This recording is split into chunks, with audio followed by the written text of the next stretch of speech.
आज हम लोग आयतन चैप्टर का कुछ क्वेश्चन सॉल्व करने वाले हैं। क्वेश्चन नंबर 6 से हम लोग सॉल्व करेंगे और इससे पहले का क्वेश्चन का लिंक आपको डिस्क्रिप्शन में मिल जाएगा। इससे पहले जो चैनल पर नए चैनल को सब्सक्राइब करें। तो चलिए क्वेश्चन को सॉल्व करते हैं और सारा क्वेश्चन हम लोग ट्रिक से बनाएंगे। तो दिया गया है दो घनों का आयतन में 8:27 का अनुपात है। ठीक है, तो दो घनों का आयतन में इतना का अनुपात है। तो घन का आयतन का फॉर्मूला आप लोगों को याद होना चाहिए। तो घन का आयतन होता है a क्यूब। ठीक है, घन का आयतन होता है a क्यूब। तो दो घन का आयतन का अनुपात इतना दिया गया है, मतलब a क्यूब बाय में a क्यूब। ठीक है, तो दो को a का अलग अलग लिखेंगे हम लोग। इसका अनुपात मतलब क्या, डिवाइड में। और ये दिया गया है कितना, 8/27। तो बोल रहा है, क्वेश्चन नंबर 1 बोल रहा है। ठीक है, अब 1 में बोल रहा है उनकी भुजाओं का अनुपात क्या है। तो भुजा हम लोग a बोलते हैं। ठीक, तो a का अनुपात पूछा गया है। तो देखिए यहाँ पे क्यूब को जब हटाएंगे तो यहाँ पे क्या हो जाता है, क्यूबिक रूट चढ़ जाएगा। तो कुछ इस तरीके का हो जाएगा। अब a/a इज इक्वल टू, ये क्यूबिक रूट से अगर निकलेगा तो 2 हो जाएगा और ये निकलेगा तो 3 हो जाएगा। तो हम लोग का आंसर जो होगा 2:3 हो जाएगा। ये हम लोग का आंसर हो जाएगा। अब आगे क्वेश्चंस को बनाते हैं। क्वेश्चन नंबर 2 को देखते हैं। तो दो दिया, ये वाला तो दिया गया है ही, दो घनों के आयतन का अनुपात इतना दिया गया है। तो बोल रहा है उनके पृष्ठीय क्षेत्रफलों का अनुपात। तो घन का पृष्ठ क्षेत्रफल हम लोग को पता होना चाहिए। तो घन का पृष्ठ क्षेत्रफल होता है 6a² और इसका अनुपात पूछा है तो अनुपात 6a², ऐसे हम लोग लिखेंगे। तो देखिए ये दोनों तो कट जाएगा, तो हमको चाहिए a का वैल्यू चाहिए। तो देखिए यहाँ पे हम लोग जब सॉल्व किए इसको तो a का वैल्यू हम लोग को निकल के आ गया था 2 और इसका 3 आया था। तो छोटा a की जगह पे हम लोग क्या लिखेंगे, 2 लिखेंगे और स्क्वायर है तो 2 का स्क्वायर हो जाएगा। फिर अनुपात में यहाँ पे 3 है इसका वैल्यू, तो यहाँ पे लिखेंगे 3 का स्क्वायर, स्क्वायर है तो इसीलिए स्क्वायर। अब 2 का स्क्वायर हो जाएगा 4 और 3 का स्क्वायर हो जाएगा 9। ये हम लोग का आंसर हो जाएगा। ठीक है, और इसी तरीके से हम लोग सारे क्वेश्चंस को सॉल्व करेंगे। तो चलिए नेक्स्ट क्वेश्चन बनाते हैं। क्वेश्चन नंबर 7 देखते हैं। इसमें दिया गया है दो बेलन के आयतन में इतना का अनुपात है। ठीक है, तो दो गो बेलन है, तो दो गो बेलन का आयतन का अनुपात इतना दिया गया है। तो आयतन का फॉर्मूला हम लोगों को पता रहना चाहिए। तो आयतन का फॉर्मूला होता है बेलन का आयतन का πr²h। बेलन मतलब होता है सिलेंडर। ठीक है, कुछ इस तरीके का फॉर्मेशन होगा, बेलन इस तरीके का होता है, यहाँ से यहाँ तक r होता है। ठीक है, और ये वाला होता है h। तो इसका फॉर्मूला होता है आयतन का πr²h। तो दो गो बेलन है और अनुपात बोला गया है, इतना दिया गया है। तो इसको हम लोग ऐसे लिख सकते हैं πr²h। ठीक, तो दो गो है तो अनुपात जब दिया रहेगा तो ऐसे हम लोग लिखेंगे। और दिया गया 3:4 इक्वल टू, इसका दिया गया 3 और इसका दिया गया 4। तो बोल रहा है इसकी ऊंचाई में इतना का अनुपात है, मतलब इसका ऊंचाई दिया गया 1 और इसका ऊंचाई दिया गया 3। तो पुट कर देंगे। पुट करने से पहले देखिए इसको काट लेते हैं, पाई कट जाएगा तो बचेगा क्या, r² इंटू h। तो h का वैल्यू देखिए दिया गया है 1 और इसी तरीके से इसका दिया गया है, देखिए h का वैल्यू 3, तो यहाँ पे 3 लिख देंगे इक्वल टू 3/4 हो जाएगा। अब r² इज इक्वल टू, देखिए 3/4 रहने देते हैं और ये देखिए डिवाइड में है, इस पार जाएगा तो मल्टीप्लाई में चल जाएगा। उसी तरीके से ये मल्टीप्लाई में है, इस पर आएगा तो डिवाइड में आ जाएगा, ये स्क्वायर में था। अब देखिए r/r हम लोग लिखेंगे तो स्क्वायर हटेगा तो इधर रूट चढ़ेगा, 3 है यहाँ पे और यहाँ पे क्या है, स्क्वायर अगर हटाएंगे तो रूट चढ़ेगा। अब निकालेंगे इसको तो r/r इज इक्वल टू, देखिए 2 को 3 में से 1 को निकल जाएगा और √4 का 2 निकलता है। तो हो जाएगा हम लोग का क्या, 3:2। ये हम लोग का आंसर हो जाएगा।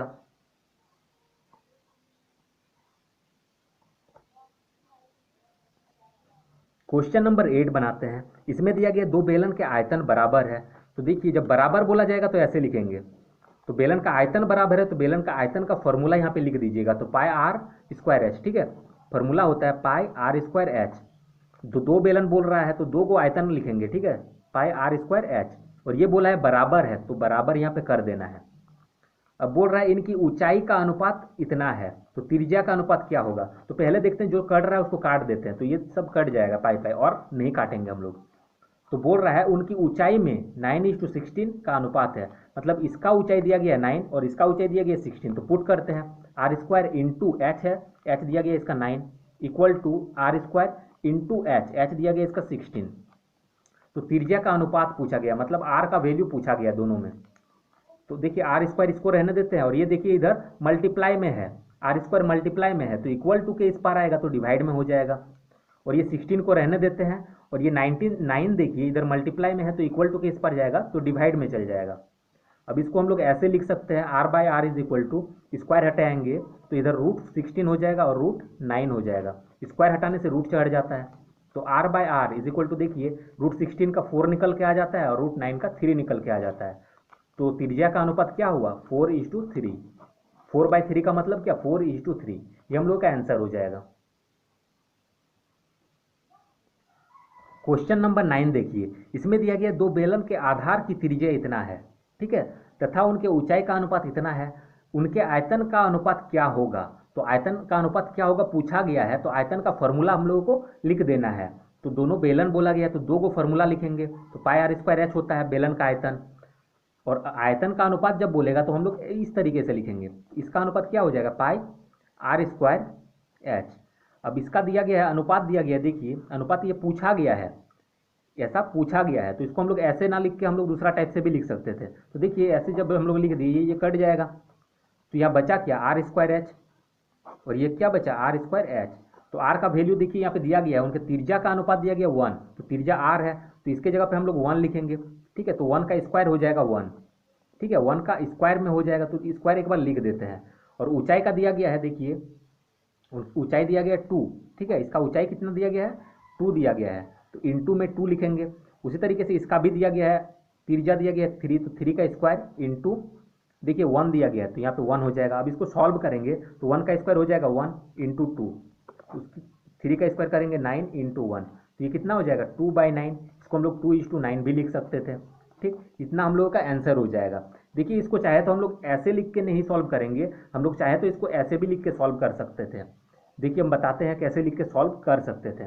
तो बोला गया था इनके आयतन का अनुपात, चाहे तो हम ऐसे भी लिख सकते थे, पाई आर स्क्वायर एच अनुपात पाई आर स्क्वायर एच, कोई फर्क नहीं पड़ता है, अनुपात का मतलब ही ऐसे हो जाता है। हम ऐसे लिख दिए, इसका मतलब क्या, यहाँ पे देखिए बट्टा के फॉर्म में आया तो इसको हम लोग अनुपात में चेंज कर दिए, और यहाँ पे अनुपात के रूप में ही लिखेंगे तो डायरेक्टली अनुपात के रूप में ही आंसर निकलेगा, ठीक। तो देखिए पाई पाई कट जाता हम लोगों का, आर का वैल्यू यहाँ पे दिया गया है 1, तो इसका 1 का स्क्वायर हो जाएगा, तो 1 इंटू 1, और ऊंचाई दिया गया है इसका 2, फिर अनुपात है तो अनुपात, फिर आर स्क्वायर, तो आर इसका 3 दिया गया है, तो 3 इंटू 3, स्क्वायर का मतलब क्या, 2 बार लिखना है मल्टीप्लाई करके, और ऊंचाई दिया गया 1, तो 1 लिख देंगे। अब इसको मल्टीप्लाई करेंगे तो 2, और इसको मल्टीप्लाई करेंगे तो 3 3 जा 9, 2:9, ठीक है। तो इस तरीके से बेटर है कि हम लोग ऐसा अगर लिखते हैं तो थोड़ा सा जल्दी बन जाता हम लोगों का, ठीक। तो आंसर हम लोग का क्या होगा, 2:9। अब नेक्स्ट क्वेश्चन बनाते हैं, क्वेश्चन नंबर 10 देखते हैं। इसमें दिया गया है, यदि दो बेलन के आधार की त्रिज्या में इतना का अनुपात है तथा आयतन का अनुपात इतना दिया गया है। देखिए जब आयतन का अनुपात दिया जाएगा तो हम लोग को कैसे लिखना है, यहाँ पे बोला गया आयतन का अनुपात, बेलन है तो बेलन का आयतन पाई आर स्क्वायर एच, तब डिवाइड के फॉर्म में लिखेंगे हम लोग, पाई आर स्क्वायर एच। अब क्यों लिखे, क्योंकि देखिए इसका वैल्यू हम लोग को दिया गया है 3:2, तो 3/2 ऐसे लिख देंगे। और ये सब आप लोगों को लिखने तब आएगा जब क्वेश्चंस को आप लोग बार बार बनाइएगा, क्वेश्चंस को प्रैक्टिस करिए घर में, अपने आप क्वेश्चन सॉल्व होने लगेगा। तो बेलन का आयतन का अनुपात दिया गया है, तो बेलन का आयतन का फॉर्मूला हम लोग लिख दिए, पाई आर स्क्वायर एच, फिर अनुपात बोला गया इसलिए बटा देके इतना लिखें, और 3:2 दिया गया है इसलिए 3/2 लिखें। और दिया गया यदि बेलन के आधार की त्रिज्या 1:2 है, ठीक है, तो त्रिज्या कितना है 1 और 2 दिया गया है, तो इसका त्रिज्या 1 है, ये सब पहले काट देते हैं। तो आर का वैल्यू दिया गया 1, तो 1 का स्क्वायर डायरेक्टली भी हम लोग लिख सकते हैं 1 होगा। उसी तरीके से एच दिया गया, एच पूछा गया है कितना होगा, ठीक है, उनकी ऊंचाई का अनुपात क्या हो, तो एच ऐसे ही रह जाएगा। और इसका भी दिया गया है, देखिए आर का वैल्यू दिया गया है 2, तो हो जाएगा 2 का स्क्वायर हम लोग डायरेक्टली लिख देते हैं, 2 का स्क्वायर 4 इंटू एच, डिवाइड में क्या हो जाएगा, ये वाला हो जाएगा ये। अब देखिए H/H निकाल लेंगे हम लोग, H/H, तो 3/2 इसे रह देते हैं, और ये देखिए डिवाइड में है, इस पार जाएगा तो मल्टीप्लाई में चल जाएगा, और इधर मल्टीप्लाई में है तो डिवाइड में आ जाएगा। हालांकि 1 से कोई फर्क नहीं पड़ता है, ये हम समझाने के लिए कर रहे हैं। कैलकुलेशन आप लोग चाहे तो खुद से बना सकते हैं कैलकुलेशन, उसके लिए कोई दिक्कत नहीं है। तो H/H इज इक्वल टू क्या होगा, 3 4 12/2, तो 2 का टेबल में 6 बार में, इसका मतलब क्या, नीचे में कुछ नहीं, मतलब क्या है 1 है, तो H/H इज इक्वल टू 6/1, इसका मतलब क्या 6:1, 6/1 को हम लोग 6:1 लिख सकते हैं, या फिर 5:1 को 5/1 लिखें, ठीक है। अनुपात में रहेगा तो हम लोग ऐसे कर सकते हैं, और ऐसे रहेगा तो इसको अनुपात में कर सकते हैं, इसके लिए कोई कंफ्यूजन नहीं होना चाहिए। तो हम लोग का आंसर होगा 6:1। क्वेश्चन नंबर 11 देखिए, यहाँ पे दिया गया यदि दो बेलन के आधार की त्रिज्या इतना है, अनुपात दिया गया है, तथा आयतन का अनुपात इतना है, ठीक है, देखिए जब आयतन का अनुपात दिया जाएगा तो अभी हम बताएं कि ऐसे लिखना है, पाई आर स्क्वायर एच, दोनों का आयतन का फॉर्मूला लिख देना है, तो पाई आर स्क्वायर एच होता है, तो इसको भी पाई आर स्क्वायर एच। और ये दोनों आर हम लोग इसीलिए अलग अलग लिखे क्योंकि ताकि पहचान सके हम लोग, ठीक है, और कोई बात नहीं है।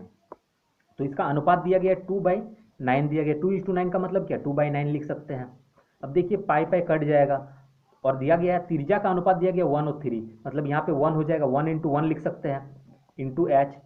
और आर का दिया गया, इसका दिया गया 3, तो 3 × 3 लिखिए या फिर डायरेक्टली 3 का स्क्वायर करके लिखिए, बात एक ही है, इज इक्वल टू 2/9। तो अब इसको सॉल्व कर लेंगे हम लोग, तो h/h इज इक्वल टू, ये 2/9 रह जाएगा, और इधर देखिए ये डिवाइड में है, तो इक्वल टू किस पारा में आएगा, तो मल्टीप्लाई हो जाएगा, इधर 1 × 1 है तो यहाँ पे लिख दीजिए 1 × 1।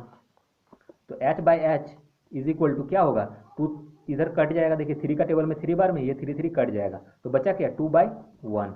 इसका मतलब हम लोग लिख सकते हैं इसको 2/1 को 2:1, यही हम लोगों का क्या होगा, आंसर हो जाएगा। अब आगे क्वेश्चन सॉल्व करते हैं। क्वेश्चन नंबर 12 देखिए, इसमें दिया गया दो बेलनों के आयतन बराबर है, तो बेलन का आयतन होता है पाई आर स्क्वायर एच, बराबर बोला गया इसलिए बराबर देंगे, फिर लिखेंगे पाई आर स्क्वायर एच, तथा उनके आधार की त्रिज्या का अनुपात इतना है 3 और 2। तो देखिए यहाँ पाई पाई हम लोग काट देते हैं। अब देखिए त्रिज्या का अनुपात दिया गया है, त्रिज्या का अनुपात 3 और 2 है, मतलब इसका 3 है और इसका 2 है, तो देखिए 3 का स्क्वायर मतलब आर का स्क्वायर मतलब क्या, 2 बार लिखेंगे 3 × 3, और एच को रहने देते हैं। उसी तरीके से इसका भी क्या है 2 है, 2 × 2 लिखिए या फिर डायरेक्टली 2 का स्क्वायर करके 4 लिख दीजिए, इंटू एच। तो बोला गया है उसका ऊंचाई का अनुपात, तो देखिए एच हम लोग यहाँ पे रहने देते हैं, और इस एच को देखिए यहाँ मल्टीप्लाई में है, तो इक्वल टू के इस पार में आएगा तो डिवाइड हो जाएगा, ये डिवाइड के फॉर्म में हो जाएगा। अब इधर 2 × 2 हो जाएगा 4, और इधर देखिए 3 × 3 है तो 9 हो जाएगा, डायरेक्टली इधर मल्टीप्लाई में है तो इधर आएगा तो 9 डिवाइड में चल जाएगा, तो H/H क्या आया 4:9, और यही हम लोग का आंसर होगा। लेकिन यहाँ पे आंसर इतना दिया नहीं गया है, ये आंसर गलत दिया गया है, ठीक है, आंसर हम लोग का 4:9 होगा। अब आगे क्वेश्चन बनाते हैं। क्वेश्चन नंबर 13 देखते हैं, इसमें दिया गया है दो शंकु की त्रिज्या इतना अनुपात में है, इसकी ऊंचाई दिया गया इतना अनुपात, तो आयतन का अनुपात क्या होगा। तो शंकु दिया गया, तो शंकु का आयतन का फॉर्मूला हम लोगों को याद रहना चाहिए, तो शंकु का आयतन का फॉर्मूला होता है 1/3 पाई आर स्क्वायर एच, ठीक है। और बोल रहा है दो शंकु का आयतन का अनुपात क्या होगा, तो अनुपात पूछा गया दो शंकु का आयतन का, तो अनुपात क्या होगा 1/3 पाई, इसमें आर थोड़ा दूसरा लिख देते हैं, पाई आर स्क्वायर एच होगा, यहाँ पे आर स्क्वायर है, ठीक है, तो पाई आर स्क्वायर एच इतना है। अब देखिए इसको हम लोग काट सकते हैं, 1/3 काट सकते हैं, पाई पाई काट सकते हैं, तो यहाँ पे आर स्क्वायर है, यहाँ पे दिया गया है शंकु की त्रिज्या दिया गया है, एक 1 है और एक 2 है, मतलब इसका आर दिया गया है 1, तो 1 का स्क्वायर मतलब 1 × 1 लिख सकते हैं, इंटू एच, एच भी दिया गया है, देखिए ऊंचाई में 3 और 2, तो ऊंचाई इसका क्या हो जाएगा, पहला के लिए ये वाला है और दूसरा के लिए ये वाला है, तो पहला का ऊंचाई कितना होगा 3। उसी तरीके से इसका भी हम लोग का दिया गया है आर स्क्वायर, तो आर कितना होगा 2, तो 2 का स्क्वायर मतलब 2 × 2, एच दिया गया है, यहाँ पे देखिए एच दिया गया है, इसका भी 2। अब इसको कैलकुलेशन कर लेंगे तो इसको मल्टीप्लाई करेंगे तो 3 हो जाएगा, और ये सबको मल्टीप्लाई करेंगे तो 8 हो जाएगा, यही हम लोगों का आंसर हो जाएगा। अब आगे क्वेश्चन बनाते हैं। क्वेश्चन नंबर 14 में देखिए दिया गया है, यदि दो शंकु के आयतन बराबर है, तो दो शंकु का आयतन बराबर है तो इसका फॉर्मूला लिख दीजिए आयतन का, तो 1/3 पाई आर स्क्वायर एच होता है, और इसका भी क्या होगा 1/3 पाई आर स्क्वायर एच। दो शंकु है और दोनों का आयतन का फॉर्मूला इतना ही होगा। अब ये बोल रहा है कि बराबर है, दोनों शंकु का आयतन बराबर है, तो एक शंकु लिखे का आयतन और इसका भी आयतन बराबर है, तो बराबर कर दिए, तथा उनकी ऊंचाई में इतना का अनुपात है। तो देखिए पहले ये सब काट लीजिए, ये सब कट जाएगा, 1/3 काट दिए, पाई पाई काट दिए। अब यहाँ पे दिया गया ऊंचाई में इतना अनुपात है, मतलब इसका ऊंचाई दिया गया 9 और इसका ऊंचाई दिया गया 1, तो बोल रहा है आधार की त्रिज्या का अनुपात क्या होगा, त्रिज्या क्या है आर स्क्वायर है, और यहाँ पे भी क्या है आर स्क्वायर, ये बराबर में है, यहाँ कुछ नहीं मतलब क्या है ये मल्टीप्लाई में है, ठीक है, तो आर स्क्वायर रहने देते हैं, और ये देखिए मल्टीप्लाई में है तो इक्वल टू के इस पार लाएंगे तो आर स्क्वायर डिवाइड में हो जाएगा ये, और ये 1 को रहने देते हैं, 9 देखिए इक्वल टू के इस पार आएगा तो डिवाइड में चल जाएगा। तो त्रिज्या का अनुपात पूछा गया है तो स्क्वायर को हटाना पड़ेगा, तो स्क्वायर को हटाएंगे तो इधर रूट चढ़ जाएगा, तो √1 हो जाएगा ये, और ये √9 हो जाएगा। तो r/r इज इक्वल टू देखिए √1 से निकालेंगे तो 1 हो जाएगा, 9 से निकालेंगे तो 3, तो हम लोग का आंसर क्या होगा 1/3 का मतलब क्या 1:3, ये हम लोग का आंसर हो जाएगा। तो आज का वीडियो देखिए यहीं तक रहने देते हैं। आगे का जो बचा हुआ क्वेश्चन है हम लोग आगे का पार्ट में सीखेंगे। तो जिसको भी ये वीडियो अच्छा लगा है वीडियो को लाइक करें और चैनल को सब्सक्राइब करें और अपने फ्रेंड्स के साथ इस वीडियो को शेयर करें ताकि आपका फ्रेंड भी कुछ सीख सके। Thanks for watching.